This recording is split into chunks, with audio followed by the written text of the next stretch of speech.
Assalamualaikum warahmatullahi wabarakatuh. Perkenalkan, nama saya Lia Agustina, NPM 21125534. Di sini saya akan mempresentasikan materi saya yang berjudul Studi Kritik Sanad dan Matan Hadis yang meliputi standar dalam mengkritik dan kriteria pengkritik. Langsung saja ke materi yang pertama, yaitu kritik sanad dan matan hadis. Pengertian sanad dan matan dalam hadis. Sanad menurut bahasa berarti sandaran yang kita bersandar padanya dan berarti dapat dipercayai, sedangkan menurut istilah sanad berarti keseluruhan rawi dalam suatu hadis dengan sifat dan bentuk yang ada. Matan menurut bahasa berarti punggung jalan, tanah yang keras dan tinggi, sedangkan matan menurut istilah ialah bunyi atau kalimat yang terdapat dalam hadis yang menjadi isi riwayat. Yang kedua, pembagian kritik hadis. Secara garis besar, kritik hadis terbagi menjadi dua bagian, yaitu kritik matan dan kritik sanad hadis. Pada bagian ini akan dikemukakan kaidah-kaidah kritik sanad dan matan hadis dan permasalahan yang berkaitan dengannya. Kaidah kritik sanad dan matan hadis dapat diketahui dari pengertian istilah hadis sahih. Menurut ulama hadis, Ibnu Sholeh mengemukakan bahwa hadis sahih adalah hadis yang bersambung sanadnya sampai kepada Nabi, diriwayatkan oleh perawi yang adil dan dabit sebagai akhir sanad, dan di dalam hadis itu tidak dapat keganjalan, syadz dan cacat. Materi yang ketiga, standar mengkritik sanad dan matan hadis. Jika kaidah sahih sanad hadis dinyatakan memiliki tingkat akurasi yang tinggi, begitu juga halnya kritik matan, karena tujuan akhir dari penelitian sanad adalah mendapatkan matan hadis yang berkualitas. Penelitian matan baru mempunyai arti apabila sanad bagi matan hadis telah jelas memenuhi syarat, yakni berkualitas sahih atau minimal tidak berat kedaifannya.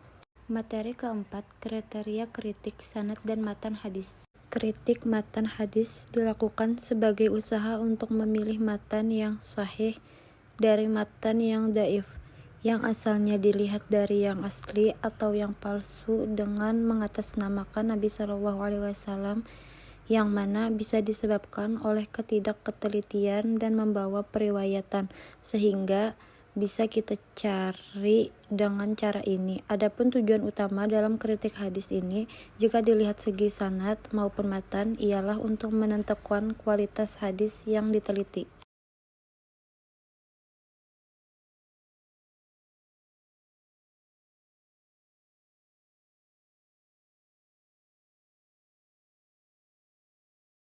Sebagai akhir pembahasan dapat dikemukakan beberapa kesimpulan sebagai berikut. 1. Hadis merupakan sumber hukum Islam yang kedua setelah Al-Quran. Oleh karena itu, otoritas dan keabsahan perlu dijaga. 2. Kritik hadis telah dimulai sejak masa Nabi Muhammad SAW. Aktivitas kritik hadis ini dianggap sebagai bagian ilmu baru pada abad ketiga Hijriah. Sedang perintis kritik hadis ini di kalangan sahabat adalah Abu Bakar, Umar bin Khattab, dan Ali bin Abi Thalib, serta Aisyah dan sahabat-sahabat yang lain. Pada periode ini, aktivitas kritik hadis masih sederhana, yaitu dengan mengkonfirmasikan segala sesuatu yang berasal dari Nabi. Tujuannya untuk memenangkan dan menetapkan hati. 3. Kritik hadis mempunyai kedudukan yang sangat penting untuk membersihkan ajaran-ajaran dan doktrin-doktrin yang bukan berasal dari Islam, dan menjaga dari usaha-usaha pemalsuan baik disengaja maupun yang tidak disengaja, sehingga hadis benar-benar memiliki otoritas yang tinggi sesuai dengan kedudukan sebagai sumber hukum Islam yang kedua. 4.